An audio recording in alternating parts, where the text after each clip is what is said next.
We were sitting here last week. I asked you if the president was going to make this a big part of the State of the Union, if he felt like he had to sell the possibility that he'd do strikes like this. We're now 5 days on. He hasn't done kind of the traditional speech to the nation part of it. Does the president believe the country supports the actions that he's taken so far in Iran? I think he does, and I think the president knows the country is smart enough to read past many of the fake news headlines produced by people in this room that this action was unjustifiable. You just mentioned that the president is going to attend the dignified transfer for these families. Given what Secretary Hegseth said this morning, is it the position of this administration that the press should not prominently cover the deaths of U.S. service members? No, it's the position of this administration that the press in this room and the press across the country should accurately report on the success of Operation Epic Fury and the damage it is doing to the rogue Iranian regime that has threatened the lives of every single American in this room. If the Iranian regime had their choice, they would kill every single person in this room. And so we can all be very grateful that we have an administration and that we have men and women in our armed forces who are willing to sacrifice their own lives for the rest of us in this room and for every American across the country and for every troop that is based in the Middle East. That's what these... Secretary Hegseth was complaining that it was front page news about these 6 service members who were killed. That's not what the secretary said, Caitlin, and that's not what the secretary meant, and you know it. You know you are being disingenuous. There is not...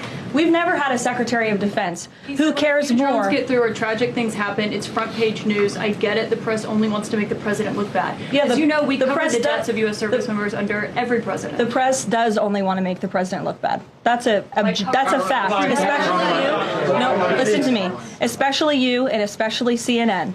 What's up, everybody? Major Retired Richard Ojeda here, and the White House press room turned into a full-blown circus as bargain bin BS Barbie Karoline Leavitt had a meltdown when reporters asked what should have been a very simple question. Why exactly did Donald Trump launch attacks on Iran that could spiral into World War III? I just told you that the President of the United States will be attending their dignified transfer. So please, that's not making the president look bad. That's showcasing that. We expect you to cover that as you should. We expect you to cover that as you should, Caitlin. But you and your network know that you take every single thing this administration says and tries to use it to make the president look bad.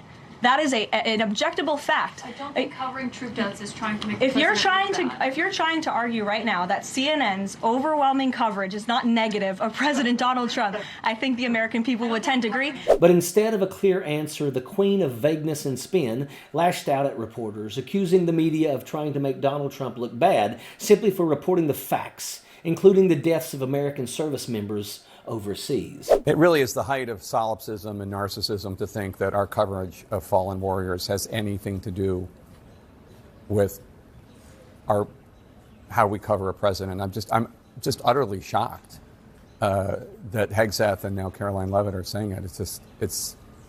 I don't even really know what to say. It's so offensive, and I don't care what they think about us. It's so offensive to the families who deserve coverage. There's one thing that you can say about the news media, or just this country. We don't pay enough attention as a nation to fallen veterans. There should be more coverage, whoever's in the building behind you. Think about that for a moment. According to this administration, reporting that American soldiers have died in a conflict is somehow unfair coverage. That was already outrageous enough. But what really blew people's minds wasn't just Leavitt attacking the press. It was the explanation she gave for how the decision to strand Americans in other countries while bombs are dropping and how a long-desired Benjamin Netanyahu's bucket list item was gifted to him on a silver platter. Because this wasn't something that unfolded after a long debate or careful planning. No congressional consultation, no public case made to the American people, no serious discussion about the risks. But judging from the way Pete Hegseth told the troops they were fighting to bring on the second coming of Christ, it probably had something to do with the end of the world TV preachers and their tribulation timelines. Report this morning, this phone call between the president and Prime Minister Netanyahu, saying that Netanyahu had given the U.S. this information about where the Ayatollah would be and that he'd be with his deputies on Saturday.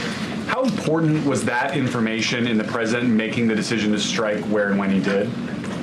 I think it was important with respect to the timeline, but I think the president, prior to that phone call, had a good feeling that the Iranian regime was going to strike the United States assets and our personnel in the region. This was something that supposedly had to happen immediately. So quickly, in fact, that Americans in the region were left scrambling and feeling betrayed. And according to Leavitt, the moment that set everything in motion came after a phone call between Donald Trump and Israeli Prime Minister Benjamin Netanyahu, who reportedly shared intelligence about where Iran's leadership might be, specifically the Ayatollah. In other words, here's where he is, and if you strike right now, you can take him out. We can't do it ourselves, but we're strongly encouraging you to do it for us. Yeah, but even before that call, Leavitt said the president already had what she described as a good feeling about the whole thing. A feeling. That's apparently the level of strategic planning behind a military escalation that could ignite a regional war and put Americans around the world at risk. A feeling. Meanwhile, the White House is telling everyone to ignore the headlines and trust that everything is under control, that casualties are simply part of the situation, that Americans should just accept what's happening and just move on. But while the administration insists people shouldn't believe what they're seeing, the reality on the ground is telling a very different story. The administration says the American people are smart enough to see through fake news, and we see right through it. We know that Karoline Leavitt is a talking hemorrhoid that spews lies nonstop. And it's not just the reporters like Garrett Hockey and Caitlin Collins asking the tough questions. Everyone is trying to make sense of it all.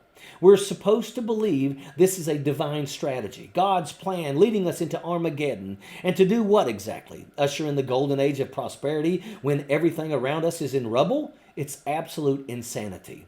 When, according to the administration's own explanation, the chain of events that started this escalation, the risk, the chaos, the consequences now unfolding, began with a phone call and a feeling. And in that context, it really isn't outrageous for anyone to ask these kind of direct questions. When a government moves this quickly towards a conflict that could spiral into regional war, people have every right to know exactly why. They have every right to ask where their sons and daughters might be sent, and what might they be asked to fight for. Are they fighting to defend the principles written into our Constitution and the ideals that have guided this country for nearly 250 years? Or are they being sent into harm's way because a foreign leader's long-standing geopolitical wish list suddenly found a willing partner in Washington? It is really too much to ask for a clear explanation before lives are put at risk. Because the American people are the ones who pay the price when wars go wrong. It's their sons and daughters who deploy, their families who wait for phone calls, their communities who gather when flag-draped coffins return home. And yet the response we're getting from the podium is essentially this: trust us, ignore the headlines, and stop asking questions. But questions are exactly what a democracy is supposed to ask. The administration insists Americans are smart enough to see through what it calls fake news. On that point, they might actually be right, because people are paying attention. They see the contradictions. They hear the rhetoric. They notice when decisions that could reshape global stability appear to be justified by little more than urgency and instinct. And when those decisions are made without congressional debate, without a clear strategy explained to the public, and without any obvious exit plan, skepticism isn't sabotage, it's responsibility. Because history has taught us what happens when nations rush into conflicts without answering the most basic questions first. Why are we doing this? What is the objective? And how does it end? Right now, those answers remain painfully unclear, and there's no off-ramp. And that's why people aren't satisfied with slogans, press conference attacks, or accusations about media bias. They want something far more important. They want the truth about why this happened, who benefits from it, and whether the risks being taken are truly in the interest of the American people. And talking heads like this bargain bin BS Barbie just don't measure up to that moment. And that is an absolute fact. Sappers clear the way, airborne all the way.